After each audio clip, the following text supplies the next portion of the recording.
Hello there, welcome to Wake Up to the Bible. I'm Daniel Kaplan. I'm here with my father, Dr. Kaplan, and we are reading through the books of the law, Genesis through Deuteronomy, over the course of this year. A little bit every day. We read it and then we discuss what we have read. Today, we are going to be reading Genesis 24:27 through 52, and I'll be reading from the Robert Alter translation. And he said, Blessed be the Lord God of my master Abraham, who has not left off his steadfast kindness toward my master, me on this journey the Lord led to the house of my master's kinsman. And the young woman ran and told her mother's household about these things. And Rebekah had a brother named Laban, and Laban ran out to the man by the spring. And it happened, when he saw the nose ring and the bracelets on his sister's arms, and when he heard the words of Rebekah his sister, saying, Thus the man spoke to me, he came up to the man, and look, he was standing over the camels by the spring.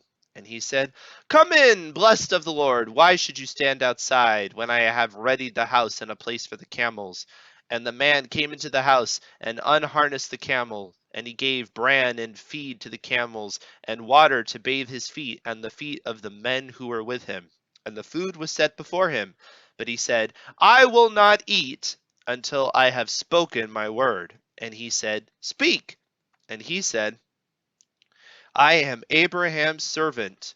The Lord has blessed my master abundantly, and he has grown great. He has given him sheep and cattle, and silver and gold, and male and female slaves, and camels and donkeys. And Sarah, my master's wife, bore a son to my master after she had grown old. And he has given him all that he has. And my master made me swear, saying, You shall not take a wife for my son from the daughters of the Canaanite in whose land I dwell, but to my father's house you shall go, and to my clan, and you shall take a wife for my son. And I said to my master, Perhaps the woman will not come after me. And he said to me, The Lord, in whose presence I've walked, shall send his messenger with you, and he shall grant success to your journey, and you shall take a wife for my son from my clan and my father's house. Then you shall be clear of my oath. If you come to my clan and they refuse you, you shall be clear of my oath.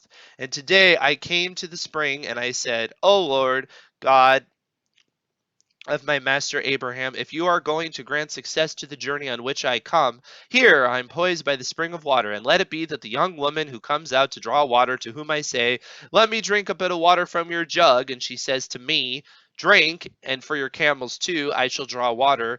She is the wife that the Lord has marked for my master's son.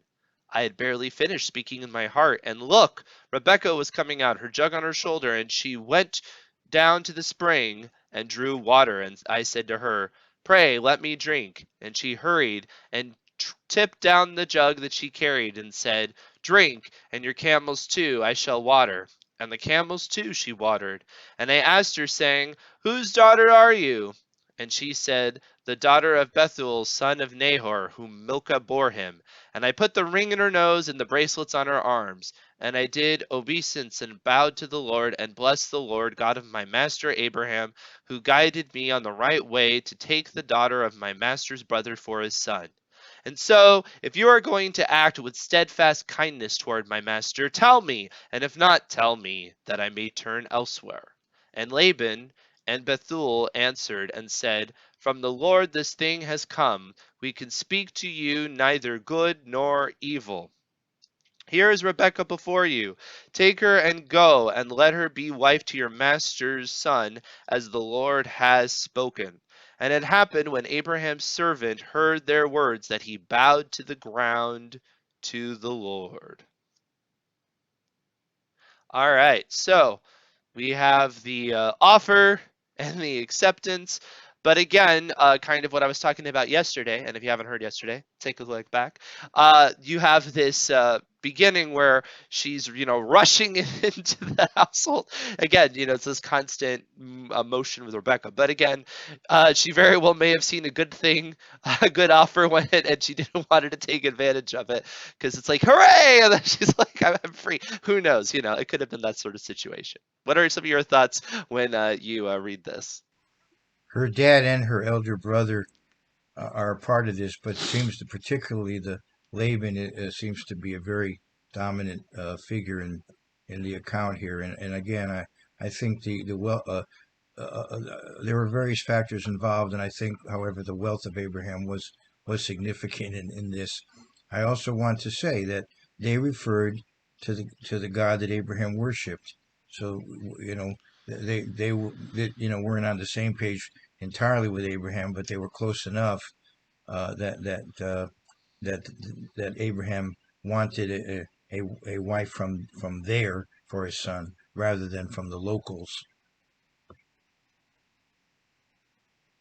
Yeah, one thing that you'll notice is he, the way that the servant talks.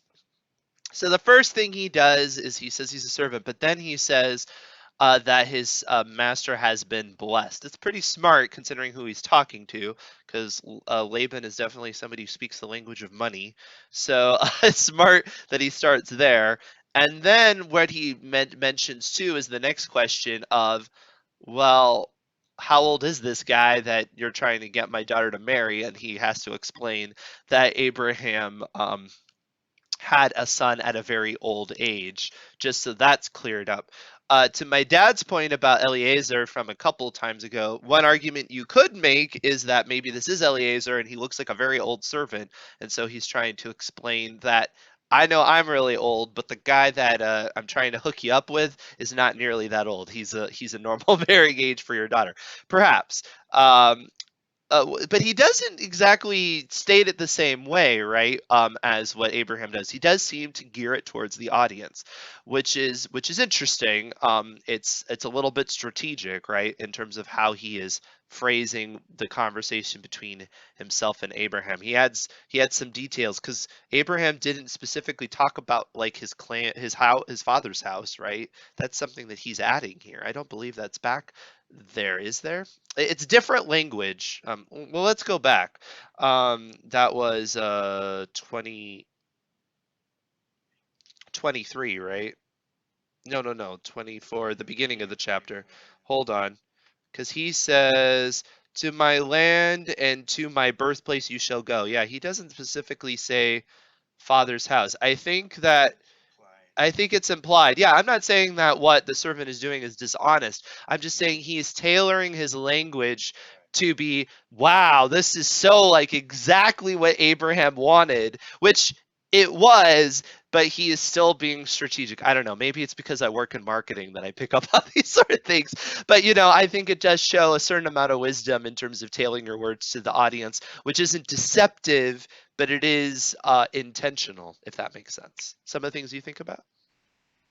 It's interesting to me. Every once in a while, you have this repetition where an account is given, and then the person involved repeats the account.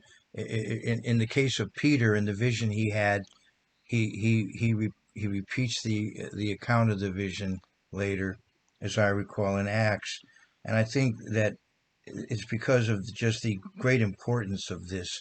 I mean, these are the patriarchs. This is Isaac and Rebekah, and of course from them comes Jacob, and from Jacob comes the nation, the 12 tribes, and so the significance of it is perhaps one reason why not only is the account given, but then he repeats the account as he talks to them.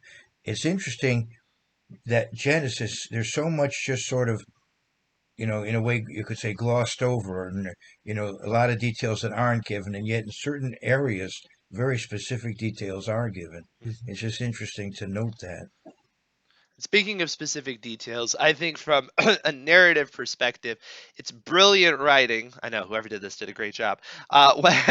When Laban comes out, because it actually interrupts the action. Because what it says is Laban ran out to the man by the spring, and then it says when it happened that he saw the bracelet and the nose ring, and so it interrupts that because it's trying to point out the kind of person that Laban is, what he's reacting to. At least that's what I would get. This is certainly what most artists would do when they're writing a work. They would, what you look at is what is important to you. It is what is on your mind. And I find the character of Laban really interesting because I believe the name means white, basically, right? But it's almost like the mob boss. It's like called Mr. Smiley or something. It's like he has this like this name that's like so pure, and really he doesn't come across that way. I mean, no offense to him. I don't think I'm not saying he's like the worst person ever or something, but he definitely does seem very influenced by money, particularly. So I think of him kind of like a mob boss in some ways, and very family oriented as well. It's like the Godfather or something. Um, any other things that come to mind as you're reading through this section? He may have been blonde, and That's I possible. think Yeah. you do find uh, in ancient Syria, you do find people who don't have that stereotypical Middle Eastern appearance that you do find also more fair people Hmm. at that time too. Yeah, no, that's true. It could be something about his appearance. Makes sense.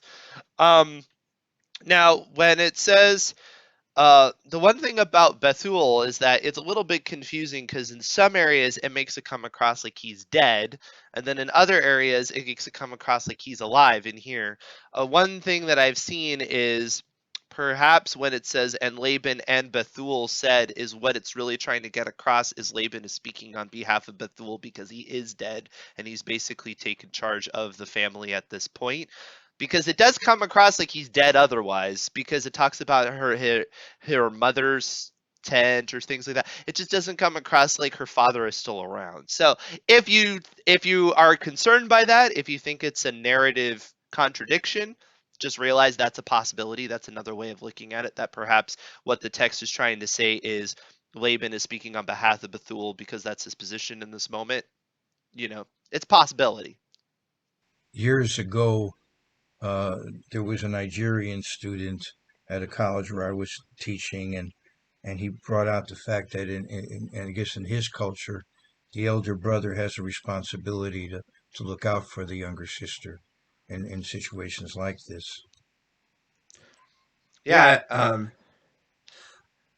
I think that's pretty universal. But yeah, obviously it's what's going on here is you have a major influence going on either because her dad is dead or just because he has an important role. You have different possibilities there. All right. Any other thoughts before we wrap this up? The story will continue. Those. The story will continue. You're going to find out exactly what happens to Rebecca next. Nice little segue. And if you haven't liked, hit the bell, subscribe. We will see you tomorrow.